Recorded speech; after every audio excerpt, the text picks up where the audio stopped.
tous, merci d'avoir regardé ma première vidéo. J'espère qu'elle vous a plu. Maintenant, je vais donc vous montrer la deuxième.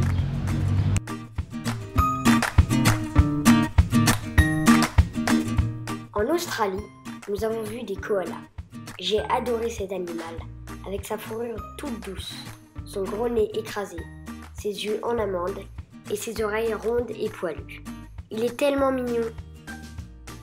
Le koala se déplace à 4 pattes, ce qui lui donne l'apparence d'un petit ours. En réalité, il appartient à la famille des mammifères marsupiaux, à poche, celle des kangourous. On a envie de le prendre dans les bras et de le caresser, mais en réalité, le koala a peur de l'homme. Ils se nourrissent de feuilles d'eucalyptus, ce qui ne leur rapporte pas beaucoup d'énergie. Ils sont herbivores et ont donc besoin de plus de temps pour digérer. Ceci explique qu'ils dorment en moyenne 19 heures par jour. Koala en aborigène signifie qui ne boit pas. Et oui, le koala ne boit pas d'eau. Leur espérance de vie est de 12 à 15 ans à l'état sauvage et 15 à 18 ans en captivité. Le koala est en danger en milieu sauvage, à cause de la déforestation notamment.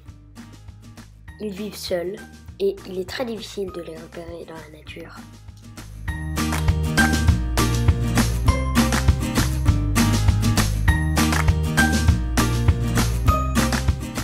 Je vous présente Jean-Claude.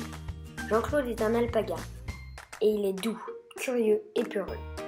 Il est un petit camélidé, comme le lama, le chameau et le dromadaire. Il vit en troupeau et est originaire d'Amérique du Sud, particulièrement au Pérou, au Chili et en Bolivie. L'alpaga n'a jamais été un animal sauvage, même du temps des Incas. Contrairement à son grand cousin le lama, l'alpaga ne transporte pas de charge. Il est utilisé pour sa viande, mais surtout pour sa fourrure très douce.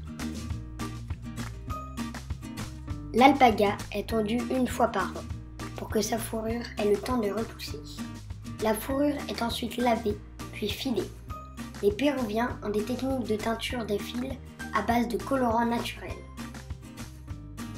Puis, la fibre d'alpaga est tissée et on obtient des pulls, des écharpes ou des chaussettes en laine d'alpaga très chaude et très douce. Merci Jean-Claude. On vient de retrouver Jean-Claude.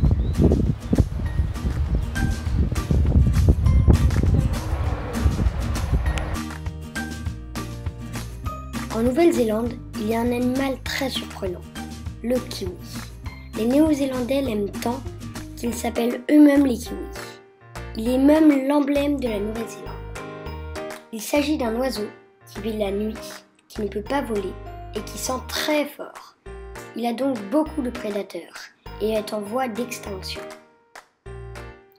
On peut les observer dans les centres de protection des kiwis. Beaucoup de Néo-Zélandais n'en ont jamais vu, mais nous avons rencontré un homme qui en a apprivoisé un. Du coup, on a pu l'observer de près. Le kiwi est l'oiseau qui a l'odorat le plus développé. Il a ses narines au bout de son bec, ce qui lui permet de trouver la nourriture sous les feuilles la nuit.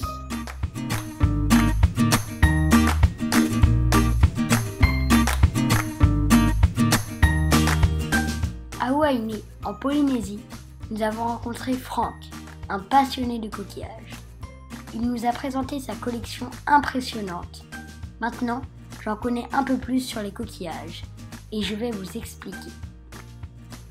D'abord, saviez-vous qu'un coquillage peut vous tuer d'une simple piqûre? Et oui, le cône géographe est un redoutable chasseur nocturne qui chasse à l'affût. Il attend immobile qu'un poisson s'approche. Il éjecte alors par son siphon un dard enduit de venin qui paralyse la victime et la tue rapidement. Mais rassurez-vous, on ne les trouve qu'au fond des océans et pas sur les plages. Un coquillage est simplement un mollusque marin dont le corps est enveloppé dans une coquille. Bien souvent, cette coquille lui sert de protection contre les prédateurs. On distingue 3 grandes catégories de coquillages: les bivalves, les dentales et les gastéropodes. Lorsque le mollusque meurt, surtout chez les gastéropodes, sa coquille est toujours réutilisée par des crabes dont les plus connus sont les pagures ou Bernard Hermite.